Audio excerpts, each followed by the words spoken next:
There you go. Just No, like that. don't take my mommy to jail. I'm gonna take her down because I let them look in the room. I didn't know they were like, Please don't. I cooperated with you guys. It doesn't matter. That's ridiculous. From a legal analytical perspective, the transcript reveals a pervasive pattern of investigatory confirmation bias, wherein the officers repeatedly substitute objective evidence gathering with a priori assumptions. This cognitive heuristic is immediately evident when an officer unilaterally declares the suspect is lying based solely on her vocal inflection over the phone long before any on-scene verification occurs. This premature verdict subsequently dictates their profiling and scenario building upon observing the delayed door opening and the apartment's conditions. They instantly hypothesize that the occupants are just users and definitively conclude the mother was probably up there smoking. Legally, while the standard of reasonable suspicion relies heavily on officer training and experience, the conduct here borders on speculative profiling. The officers are not merely documenting empirical facts. They are actively constructing a narrative of guilt that conveniently aligns with their initial subjective read of the situation, thereby compromising the procedural neutrality that should anchor a preliminary investigation. Here? No. He hasn't been here since he's been given that protection order? No. Okay. Do you mind if we come up and talk to you? Can you give me a minute because I'm not dressed? Yeah, yeah, that's fine. We're here, so we want to talk to you. So basically, your daughter's over at Park Street Intermediate, and she says that she's afraid to come home because Zachary has been staying here. Okay. Information left. Let me quick look. So Zachary has not been here, you're saying? No. Okay. All right. Well, I'd like to just kind of talk to you in person real quick and verify that, and then we'll see what you want to do with your daughter over at Park Street. Either go down and get her, or we can give her a ride back or whatnot. But we want to verify that Zach's actually not here because he's not supposed to be. Okay? Okay, give me a second to get dressed. I'm in a robe and I have no teeth in. All right. Sounds good. Thank you. She's lying. She's lying. You could tell on her voice that she's lying. So, this is Officer Hunter. Hey, this is Alyssa. I cannot find my teeth. I was letting you guys know I'm not like. What do you need? Hold on. What do you need keys for to come to the front door and talk to me for? He wanted to talk to me because my daughter was saying that my 4-year-old dad's here, but he's not. She got grounded yesterday. Okay.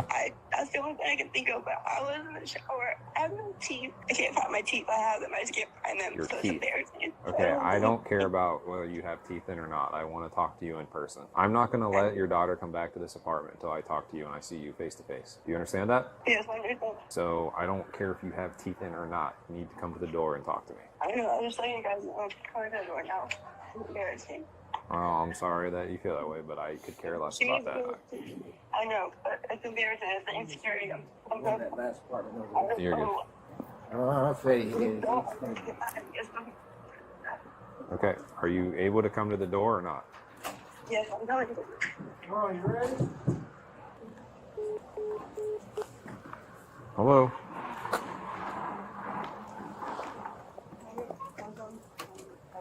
You still haven't gotten dressed yet?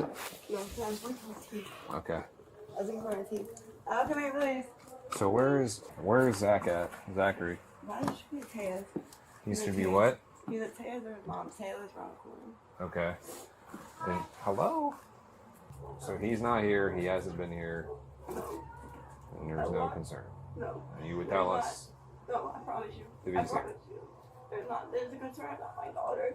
I don't know what to do with her. Okay. Because she knows that she shouldn't do this, but she's mad because she's grounded. So, like, I don't know why she was. I don't know if someone told her. Would you have an issue if we came in and did a quick walkthrough? Would that be a problem? Well, it's fine. It's fine? Yeah. Okay. Not She's the only one in here. Yeah. Her. Okay. Why don't you sit over there, okay? 150, we're going to be doing a walk through the residence. It's just really messy. All right, and 100%, if he's in here, I need to know now. Because you're letting us walk through, I need to know if he's in here. Yeah, I'm afraid I'm not 30, but I understand. You can refuse, But there's no point to refuse. This is messy. Like it's embarrassing. okay, then I just want to know. Yeah. He pops out, we're gonna have problems. You understand? Yeah. All right.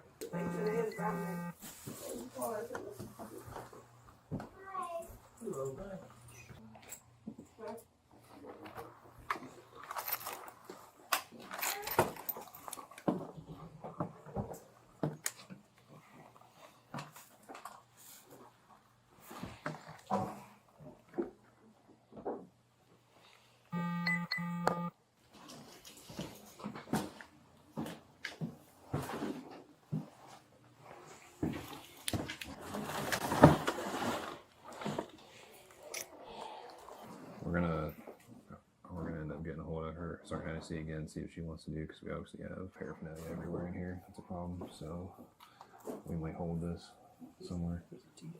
Yeah, right there. I'm not very lost. I'm gonna get lower.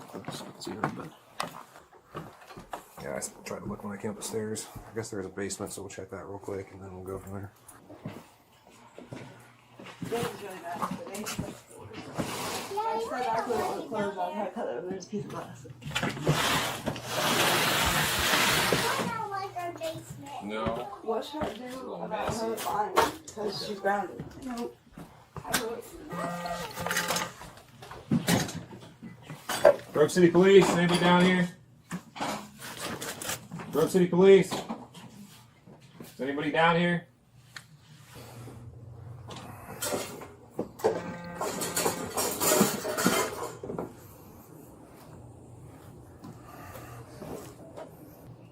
Come down here. Gotcha. I'm coming down. You're gonna watch this pile of shit. Make sure it doesn't move, okay? All right. Good. Here's that up.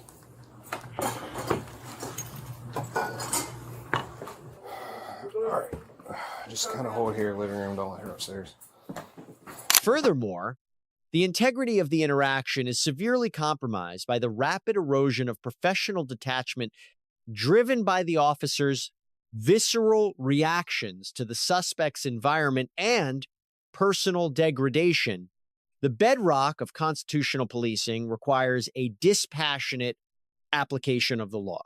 Yet the officers exhibit palpable frustration, explicitly dismissing the mother's expressions of humiliation regarding her missing dentures with callous impatience. I could care less about that. This emotional disconnect is exacerbated by their profound revulsion to the premise, marked by hyper-focused complaints about potential bed bugs, making them paranoid, and subjective labeling of the scene as disgusting and filthy. When law enforcement allows personal disgust to dictate their operational tempo and verbal conduct, the interaction ceases to be a strictly procedural welfare check or protective order enforcement. Instead, it devolves into a hostile engagement where subjective disdain risks undermining the objective, measured approach mandated by the Fourth Amendment and departmental protocols. Maybe 3. She's old enough to talk and walk around and do her own thing. She can go up that bedroom right now and grab that meth pipe. Just laying on the floor. The apartment's disgusting. I'm pretty sure there's bed bugs hopping around everywhere in there. It's filthy in there. So. And no drugs in Plainview? No drugs in Plainview. I wasn't gonna start microscoping. We were in there obviously looking for Zach. Right. This stuff I'd is at just least make a referral. Do you think you have enough for endangering? not with this burnt foil and the pipe. Unless there was something in the pipe, and if we pick it up and there's still shit left over in the pipe, that'd be different. But I would say take what you have in Plainview because you have a right to take that and charge her with the paraphernalia. Okay. And then make a referral to Children's Services. all right, we'll question her on it too. We'll question her to see if she admits if there's any drugs in there. Alrighty. All right, thanks, Mike. Bye. Well, we went in to look for him, and she's got meth pipe and burnt foil laying all over her bedroom. So she wasn't dumb enough to hide that before she let you come in. And she was probably up there smoking it, when that's why she didn't answer. She says she was in the shower. Okay. She was probably up there smoking, because then she wouldn't come to the door. She's like, I don't want to come. I can't find my teeth. I don't want to come. It's embarrassing. It's like, well, I'm not bringing your kid back until you come and talk to us. And then her teeth are laying right up there by the nightstand where the meth pipe and the burnt foil is. We're going to go gather that up. We're going to see if she'll admit that there's any drugs in the house. We're going to charge her with paraphernalia at the least. and then we'll make a referral to Children's. So. Give me donut. Donut. All right. What is it, Alyssa? Yes. Elisa or Elisa? Yes, sir. All right. Here's the deal. Is there any drugs in this apartment? No, there's some foils up on my bag. I know there's foils on the bed. And there's a I meth didn't throw pipe them up away. there. Oh, I didn't throw it all away. I put it in there a little bit ago before I got in the shower. Why would you put it in there? Because I was looking in my closet for a bra and I saw it in there. I set You it saw there. the point where you just keep all your burnt foil in the thing? No, I saw them in the closet. I set them there so I wouldn't forget to throw them away. What drugs do you use? I use fentanyl on ice, but I'm also boxed now. I got clean. You can ask Amanda. She helped me. Like, I detoxed here like a couple days ago. So I would get clean. Okay. I had So there's no drugs there? no. So what if we search your bedroom? Are we going to find drugs? No, you might find photos like that, but all I be thrown away. That's what I found in the So you closet. want to give us consent to search your bedroom? That's fine, you can. Okay. We're going to search the bedroom. Because there's And those foils and that's it. I found those. At the I very said- least, we're taking the foils and the meth pipe, and we're going to charge you today with it. Okay. No. So. I found it to throw away. I set it there because I have really bad memory. Okay. All right. Well, we're gonna search your bedroom then. Stay down here if you whatever. You can let us know if you change your mind. Wi-Fi But, doesn't work. all right. Hang down here with Officer Moore. My name's LMA. You can look. I promise there's no drugs up there. If there was, I would have found them and did them before I got clean. I found those in my closet. That's why the safe's open, because I was making sure there wasn't any drugs up there. Looks like a used Narcan, so that's cool. Someone overdosed of it. Needle covers back here. There's some more burnt oil. See this right here? Yeah, it's probably enough that if that kid came up here and got into that killed that kid, right? Yeah, definitely. So doesn't take a lot. So Yeah, so this we're going to arrest her. So we'll arrest her. What do you think that is? She says she uses fentanyl. She's It's probably fentanyl. So that's definitely enough to kill her. So Yeah. she can go to jail. And we'll take the kids to children's services and That's enough to kill a grown man. so yeah. Alright, Alyssa, I need you to do me a favor. Set the phone down. Stand up. Place your hands behind your back. You're under arrest. Can I put a shirt on, please? Why am I under arrest? Why am I under Put your hands arrest? together like you're praying. No, mommy. Why am I under arrest? Felony drug possession and Sir, there wasn't any drugs child there. endangering. Sir.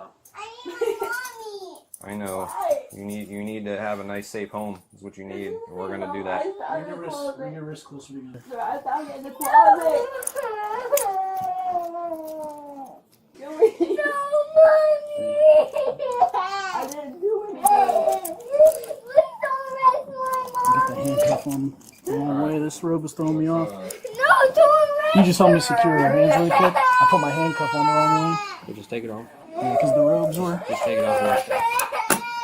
There you go. Just No, like that. don't take my mommy to I'm jail. not taking it down because I let them look in the room. I didn't know there was drugs in the room. So I was like, Please I cooperated, don't. guys. It doesn't matter. That's ridiculous. All right, let's go this way and hop in. And then when we go to holding, we'll put that shirt. We'll put you in a cell to put that shirt on. All right, have a seat. Thank you. You guys told me my dad's number for me. Yeah, we'll get it. happened in November at anti-mugger gas.